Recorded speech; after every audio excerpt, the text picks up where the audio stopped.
Selamat malam guys, bagaimana kabar kamu? Semoga selalu baik-baik saja ya. Kali ini Nita akan menceritakan sebuah cerita yang cukup sensitif dan fenomenal. Mohon ditonton sampai habis agar kalian tidak gagal paham. Sebelumnya kita intro dulu.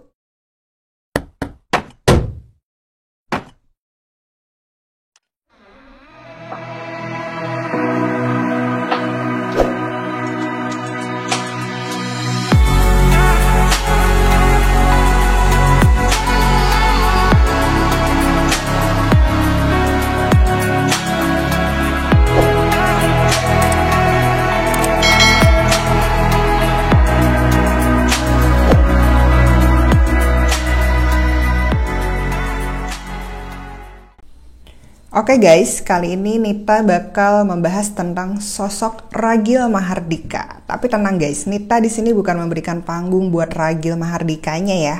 Tolong tonton videonya sampai habis dulu biar kita semua bisa sama-sama menarik benang merah dari fakta yang berkembang di masyarakat.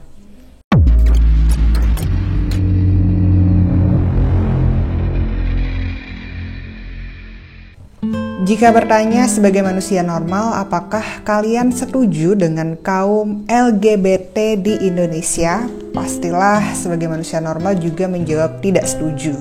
Begitupun juga dengan Nita, karena sebagai warga negara yang tinggal di negara yang menjunjung Pancasila sebagai dasar negara, kita akan selalu menolak LGBT. Dasarnya apa? Sila yang pertama, yang bunyinya ketuhanan yang Maha Esa. Jelas semua agama yang ada di Indonesia mengharamkan LGBT. Dijelaskan juga di dalam Al-Quran bahwa dalam amanahnya, Nabi Lut diminta oleh Allah untuk menyadarkan kaum Sodom dan mengenalkan ajaran Allah. Meskipun menemui sejuta rintangan, Nabi Lut tetap tabah dan bersabar. Ia tak pernah membalas ataupun merasa marah dengan perlakuan kaum Sodom. Nabi Lut kemudian mengingatkan tentang balasan dan azab Allah yang akan menimpa orang-orang tercela. Dengan keberanian, Nabi Lut tetap menyuarakan kebenaran dan percaya bahwa Allah Subhanahu wa Ta'ala akan melindunginya. Akan tetapi, kaum Sodom malah membangkang.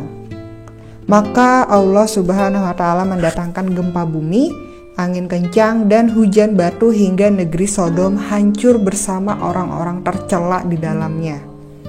Begitu juga di dalam Injil bahwa kaum Sodom dan Gomora juga hancur lebur karena menentang Lot yang membawa ajaran Kristen untuk melawan LGBT.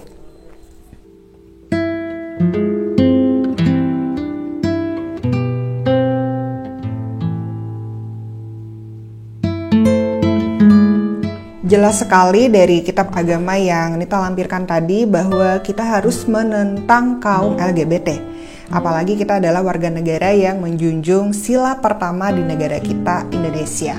Apakah kita mau bumi pertiwi kita dihancurkan seperti kaum Sodom karena segelintir orang yang menentang kehendak Sang Maha Kuasa? LGBT jelas bukan takdir. Jawaban kami sama saja, baik menjadi homoseks maupun menjadi waria, keduanya adalah pilihan bukan takdir. Mungkin memang bukan pilihan pribadi, namun pilihan lingkungan, keluarga, dan komunitas di mana seseorang tumbuh. Allah Ta'ala adalah Tuhan yang Maha Adil. Dia tak akan mentakdirkan seseorang lahir dalam keadaan waria, lalu dia melarang kewariaan. Dia juga tidak akan mentakdirkan seseorang dilahirkan dengan kecenderungan homoseksual atau lesbi, lalu dia melarang perilaku terlarang itu. Maka statement kalangan LGBT seperti Ragil Mahardika dan barisan pendukungnya bahwa kewariaan adalah urusan takdir nyata keliru. Sebab tidak ada orang yang lahir dalam keadaan waria. Lingkunganlah yang membentuk seseorang menjadi waria. Dan nyatanya Ragil tinggal di negara yang melegalkan pernikahan sesama jenis, yaitu di Jerman.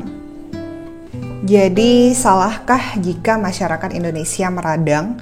Menurut Nita tidak salah, karena hingga saat ini hubungan sesama jenis masih merupakan hal yang tabu di Indonesia. Tidak hanya Indonesia, beberapa negara Asia lainnya juga menentang hubungan ini karena dianggap sebagai penyimpangan. Meski begitu, komunitas LGBT justru semakin marak bermunculan di Indonesia. Mereka kian berani menunjukkan identitasnya ke hadapan publik serta menuntut kesetaraan hak pada pemerintah. Beberapa menuntut perlindungan yang memang merupakan hak asasi manusia di setiap negara. Kenapa masyarakat Indonesia menghujat? Karena Ragil mengeluarkan statement yang seakan menantang masyarakat Indonesia karena menghujat dirinya.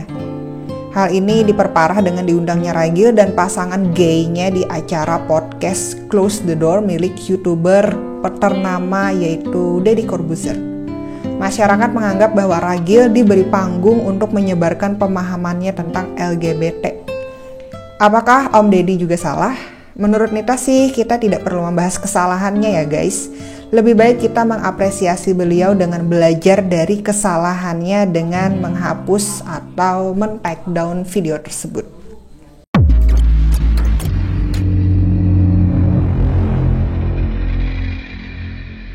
Sekian dulu cerita Nita kali ini. Sikap Nita kali ini sebagai warga negara Indonesia yang menjunjung tinggi nilai Pancasila secara tegas, menolak paham LGBT. Mungkin saran Nita kali ini untuk penonton cerita Nita, kurang-kurangi hujatan, lakukanlah gerakan nyata untuk fokus menolak pemahaman LGBT itu sendiri, seperti dengan rajin beribadah dan mendekatkan diri pada keimanan masing-masing. Oke, see you next video.